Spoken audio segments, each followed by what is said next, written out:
5 kejadian penting yang mengubah dunia. 5. Penjelajahan Christopher Columbus, Amerika Syarikat. Dilahirkan di Itali pada 31 Oktober 1451, sebelum dia menjalankan ekspedisi penjelajahan, masyarakat yang pada waktu itu hanya mengenali 3 kontinen utama dunia iaitu Asia, Eropah dan Afrika.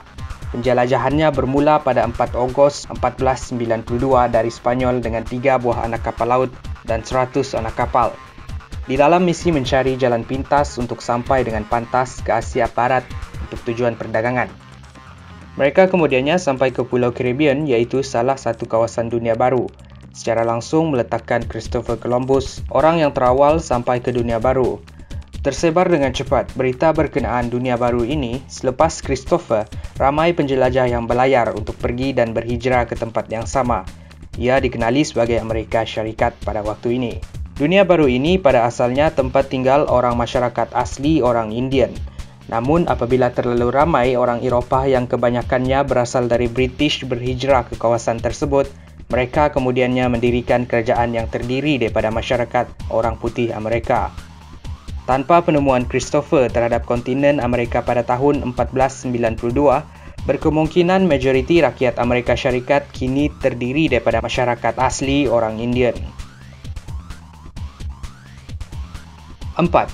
Penaklukan Germany di Poland. Kejadian ini berlaku pada tahun 1939. Ini adalah detik yang mencetuskan Peperangan Dunia Kedua, di mana kuasa Jerman yang dipimpin oleh Adolf Hitler pada waktu itu menakluki negara Poland. Jerman menakluki Poland disebabkan sesetengah kawasan di negara Poland adalah milik Jerman sebelum Perang Dunia Pertama. Namun apabila peta dunia disusun selepas peperangan tersebut, kawasan Jerman diberikan kepada Poland. Menyimpan dendam dengan keputusan tersebut, menurut Adolf Hitler, serangan itu berbentuk mempertahankan diri. Terkejut dengan berita penaklukan itu, pihak British dan Perancis mengisytiharkan perang terhadap Jerman pada 9 September tahun yang sama. Sejak kejadian tersebut, kuasa dunia yang lain mengecam Jerman dan mengisytiharkan perang terhadap mereka. Secara langsung, Pakatan Perang Dunia Kedua ditubuhkan yang terdiri daripada gergasi Rusia, Amerika Syarikat, British dan lain-lain. Manakala Jerman menandatangani perjanjian kesatuan dengan Jepun. Pada waktu itu, Jepun giat memperluaskan kawasan jajahannya di Asia, termasuk di Tanah Melayu. 3. Pengeboman Hiroshima dan Nagasaki, Jepun. Susulan dengan kejadian Perang Dunia Pertama, apabila keadaan di dunia semakin tegang, Amerika Syarikat yang pada asalnya tidak terlibat secara fizikal mengamuk apabila kubu tentera mereka Pearl Harbor di Hawaii diserang oleh tentera Jepun. Amerika Syarikat kemudiannya memutuskan untuk menggugurkan 2 bom nuklear yang membunuh lebih 100,000 orang di Hiroshima dan Nagasaki pada tahun 1945. Kejadian tersebut memaksa Maharaja Jepun pada waktu itu, Hirohito, mengisytiharkan mereka menyerah diri selain mengatakan yang bom atom itu adalah senjata terbaru yang paling kejam di dunia, membuatkan tentera Jepun berundur dari kawasan jajahan mereka di Asia, termasuk di Tanah Melayu. Tahun tersebut adalah titik berakhirnya peperangan Perang Dunia Kedua. Kejatuhan Jerman dan Jepun menyumbang kepada kemenangan yang berpihak pada kumpulan Pakatan Perang Dunia Kedua, termasuk Amerika Syarikat, British dan Rusia. Secara langsung memberikan mereka kuasa untuk menyusun atur peta dan polisi dunia dan meletakkan mereka menjadi antara kuasa utama di dunia sehingga hari ini. 2. Kejadian pengeboman Menara World Trade Center, Amerika Syarikat. 2001 adalah titik bermulanya peperangan zaman moden, di mana Menara World Trade Center Amerika Syarikat diserang kononnya oleh kumpulan ekstremis Al-Qaeda. Sejurus selepas laporan serangan terhadap Menara World Trade Center dilaporkan, Presiden Amerika Syarikat George Bush pada waktu itu mengisytiharkan peperangan terhadap Afghanistan dan Iraq dengan alasan mereka adalah kubu kuat Al-Qaeda dan penyumbang utama kepada keganasan. Mereka kemudiannya menyerang Iraq di atas alasan Iraq mempunyai senjata nuklear dan akan menggunakan senjata tersebut untuk tujuan keganasan.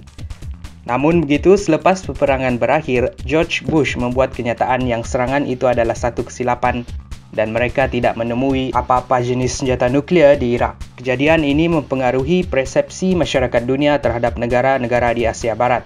Kononnya, sesetengah negara Asia Barat adalah pusat kegiatan ekstremis pengganas, secara langsung memporak-porandakan negara-negara di Asia Barat. Kesan daripada kejadian tersebut berlarutan sehingga kini apabila wujudnya kumpulan seperti ISIS dan kumpulan pengganas-pengganas yang lain yang bertujuan untuk memerangi kuasa-kuasa barat di negara mereka. 1. Pembunuhan Muammar Gaddafi, Libya.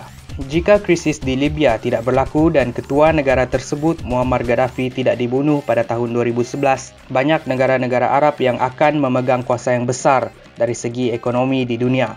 Muammar Gaddafi cuba untuk mengubah struktur kewangan yang digunakan di seluruh dunia. Bagaimana? Jika dilihat secara logik, wang kertas hanyalah sekeping kertas yang dicetak dengan gambar-gambar yang ikonik dari setiap negara. Manakala emas adalah benda yang mempunyai nilai secara fizikal dan jauh lebih berharga. Berdasarkan fakta tersebut, Muammar Gaddafi cuba untuk menguatkuasakan penggunaan dinar emas sebagai pertukaran wang yang sah mengganti duit kertas seperti dolar, euro dan lain-lain mata wang. Dengan idea untuk mewujudkan bank negara Arab dan hanya menerima emas sebagai pertukaran untuk minyak dan jenis pemerdagangan yang lain. Muammar dilihat sebagai ancaman yang besar buat kuasa-kuasa yang menggunakan wang kertas seperti Amerika Syarikat yang percaya apabila penguatkuasaan tersebut digunakan secara besar-besaran, ia akan menjatuhkan ekonomi mereka kerana mereka tidak mempunyai banyak sumber emas dan hanya bergantung kepada wang kertas. Jika ini dikuatkuasakan, negara-negara Arab yang mempunyai banyak sumber emas dan minyak akan mempunyai status kewangan yang stabil dan akan meletakkan mereka di antara negara-negara yang paling berkuasa di dunia. Namun, usaha tersebut terhenti apabila Muammar Gaddafi dibunuh.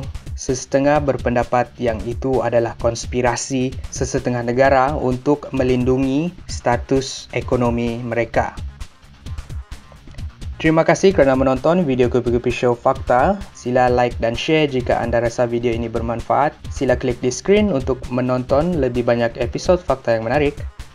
Like laman sosial kami, Kupi-Kupi Loba.